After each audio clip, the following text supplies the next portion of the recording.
Bonjour à toutes et tous, nous sommes toujours ici à Deauville pour les 22e rencontres Amarae et nous allons parler cette fois-ci événements et risques naturels avec Anne-Marie Fournier, vice-présidente de l'Amarae, et Thierry Mazurel, directeur général Europe du Sud pour FM Global. Donc un assuré, un assureur, évidemment je pense que les points de vue, les visions vont pas être les mêmes. Anne-Marie, vous avez coordonné, vous avez beaucoup communiqué sur l'étude Amarae, l'étude annuelle faite avec les courtiers sur les tendances tarifaires. Et le risque naturel apparaît comme un risque finalement où les tarifs n'ont pas l'air d'augmenter. Pourtant, il y a quand même des problèmes sous-jacents. Est-ce que vous pourriez revenir dessus ? D'une manière générale, effectivement, les marchés sont restés relativement stables. Nous pensons qu'il y a eu de nouvelles capacités qui sont arrivées et qui ont peut-être aussi concouru à cette stabilité des tarifs en général. Et cela notamment pour les entreprises qui ont de bons résultats sinistres. Pour les entreprises qui ont des sinistres, le marché reste quand même toujours plus difficile, d'une part. Et puis, certains créneaux restent extrêmement difficiles également, comme la pharmacie, comme certaines activités qui encourent des responsabilités professionnelles pointues. Bon, il y a toujours ces phénomènes-là. Après, concernant les événements naturels, on peut dire que le marché est resté stable, mais ça ne veut pas dire qu'il nous satisfait, puisqu'il est resté stable à un niveau que nous trouvons relativement bas en termes de capacité délivrée. C'est-à-dire que les assureurs avaient déjà pris dans le passé les mesures nécessaires pour réduire la voilure, pour réduire leurs engagements. Et donc, effectivement, on est resté à peu près au même niveau. Mais je crois que sur les zones difficiles, ou les zones moins bien cartographiées ou moins bien modélisées que les zones occidentales bien connues, les capacités restent difficiles à trouver ou à des prix extrêmement élevés. Donc, il faut explorer d'autres voies. Explorer d'autres voies. Thierry Mazurel, justement, est-ce que vous pouvez explorer d'autres voies ? Comment les assureurs peuvent réagir face à ces manques et à ces demandes, surtout des assurés ? Alors, je crois qu'il faut... les catastrophes naturelles, les prix évoluent beaucoup en fonction de ce qui se passe dans l'année. Si vous prenez 2013, ça a été une année qui a été très docile globalement au niveau catastrophe naturelle. Ce n'est pas tout à fait vrai en Europe. Parce que si vous regardez l'Europe de l'Est, en particulier l'Allemagne, etc., il y a eu pas mal de choses. Mais globalement, ça a été une année dans laquelle il n'y a pas eu grand-chose. Donc, beaucoup de stabilité au niveau des capacités. C'est vrai que quand il y a besoin de beaucoup de capacités, il y a un prix en face. Le problème des assureurs en général, c'est que dans certaines zones, ils ont des cumuls qui sont excessivement importants. Et lorsque vous avez des cumuls très importants, s'il est important que vous puissiez payer les sinistres s'ils arrivent, et donc vous allez partager votre capacité à vos assurés. Alors derrière, on peut toujours aller chercher des capacités de fac. C'est pas toujours facile à trouver, et il y a des zones sur lesquelles c'est très compliqué. Si on prend l'inondation en Thaïlande, par exemple, faisant suite à ce qui s'est passé en 2011, ça a été très compliqué pendant un certain temps de trouver des capacités. Je dirais que nous, chez FM Global, on a une vision un petit peu différente. On n'a ni réduit ni augmenté nos capacités. On est toujours dans cette approche de stabilité. Mais c'est vrai que le prix doit être relatif au risque. Enfin, c'est assez logique. Il y a encore un effet, finalement, 2011. Est-ce qu'il y a une certaine frilosité qui s'est installée post-2011 parce qu'il y a eu une sinistralité tellement forte sur des zones qui étaient si peu connues que... Voilà, moi je parle de frilosité, est-ce que c'est le bon terme ? Déjà, je ne sais pas, mais je pense que, en fait, les réductions de capacité qui ont eu lieu à ces périodes-là n'ont jamais été rattrapées. C'est-à-dire je pense que vous êtes d'accord, on est resté au niveau des réductions de capacité de ces époques-là. Alors évidemment, après, on s'est stabilisé. Alors là, monsieur Mazurel, c'est la stabilité, c'est ce que vous disiez tout à l'heure. Nous, on est très stable, mais les politiques des entreprises sont différentes. On a une approche de vraiment comprendre les risques auxquels nos clients sont exposés. Et donc les cumuls, on les connaît. La Thaïlande, tout le monde savait que c'était inondable. Alors après, vous mettez des oreilles, des lunettes vertes ou des lunettes roses, des lunettes noires, mais les gens savaient.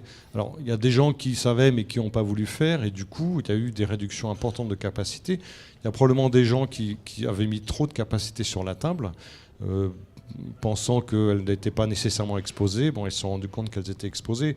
Je pense qu'il faut, là, si on reprend aussi la Thaïlande, il y avait un effet carence fournisseur qui a été majeur. Donc, lorsque vous donnez de la capacité inondation, en général, vous la donnez aussi pour la partie carence fournisseur, et donc vous finissez par avoir des cumuls dont certaines compagnies ne sont pas conscientes. Et donc, ça arrive, derrière, tout le monde arrête. Le monde de l'assurance a toujours été comme ça. Si vous prenez très en amont... En septembre 2001, tout le monde est sorti du marché en disant « Ouh là, il faut arrêter le terrorisme, etc. » C'est pour ça qu'à mon avis, le travail pour récupérer des capacités, c'est vraiment de mieux appréhender les risques, c'est-à-dire de connaître justement précisément sa supply chain et savoir où sont ses fournisseurs pour pouvoir vraiment identifier les risques et les zones de risque. Qui ne sont pas forcément des risques dans lesquels, enfin des régions dans lesquelles nous avons nos propres sites, mais on peut avoir des fournisseurs. Et en fait, c'est autant on appréhende bien nos propres sites, autant c'est pas toujours facile de localiser ses fournisseurs, parce qu'on peut, par exemple, conclure un contrat global avec quelqu'un qui est à Hong Kong, mais qui en fait fait fabriquer dans toute la zone APAC. Donc cette identification, c'est un travail à faire pour pouvoir ensuite bien et mieux vendre nos risques aux assureurs. De la même manière, je pense que les choses vont se faire assez vite d'ailleurs. Il y a des zones comme la Chine qui aujourd'hui n'ont pas été extrêmement analysées par les modélisateurs comme Equicat ou RMS, ces gens-là. Donc les phénomènes naturels, on sait qu'ils peuvent être violents et qu'ils peuvent être présents, on a vu des exemples, mais les failles ne sont pas encore bien cartographiées, les lieux, les conséquences potentielles ne sont absolument pas évaluées. Ça viendra, et avec ça, j'espère, des capacités d'assurance aussi. Alors comment on fait les membres à Marey, comment font les risk managers pour trouver justement, quand il n'y a pas une réponse suffisante en capacité, quelles sont les solutions? On fait une captive, on s'arrange avec le courtage, on fait des captives, on trouve chez les réassureurs, parce que finalement ça peut ouvrir aussi le marché à une aussi ses limites, parce que en général, quand ces garanties sont accordées, elles sont assorties de grosses franchises. Donc déjà, en général, on utilise nos captives pour les impliquer sur les franchises. Donc ça fait déjà une grosse implication. Si après on fait appel au marché, si au-dessus il faut que la captive reprenne encore des capacités, finalement la captive se retrouve quelquefois avec 2 ou 3 fois plus de risques que l'assureur lui-même, qui a une tranche au milieu. Et c'est un peu insupportable, parce que nos captives n'ont pas la capacité financière pour ça. Et même si on prend le risque et on se dit on réassurera, on se retrouve sur le même marché, donc de toute façon avec les mêmes problèmes que l'assureur direct. Donc il faut explorer autre chose, et il peut y avoir des mécanismes. On voit bien que les assureurs, eux, font parfois appel au marché financier, par exemple. Absolument. Donc pourquoi pas nous? Record battu de 4 bonds quand même en 2013. Exactement. Monsieur Mazurel. Oui, je crois qu'on peut rebondir sur ce que disait Anne-Marie sur l'importance de connaître ces risques. Parce qu'à partir du moment où les gens connaissent leurs risques, connaissent leurs expositions, c'est beaucoup plus facile de développer de la capacité. Et on sait aussi qu'on peut faire beaucoup de prévention au niveau des catastrophes naturelles. On parle beaucoup de prévention pour le feu, pour les explosions, mais on peut beaucoup faire de choses au niveau des CAT. L'histoire que l'on a chez nous est qu'un client qui est protégé, statistiquement, son sinistre, qui est préparé, statistiquement, son sinistre est 3 fois plus faible que s'il ne l'est pas. Donc il y a aussi beaucoup de choses à faire autour de ça. Et plus vous êtes préventionniste dans l'âme par rapport à cette problématique de catastrophe naturelle, plus l'assureur sera confortable pour développer des capacités. Alors les événements naturels, finalement, c'est le changement de mentalité comme sur les autres risques des entreprises. On arrive de plus en plus à des démarches de prévention, de service, et de moins en moins sur la capacité pure. C'est la tendance également pour ces risques-là? Absolument, oui. En premier lieu pour nous-mêmes. Si on a pu mieux prévenir le risque, les conséquences sont quand même moindres.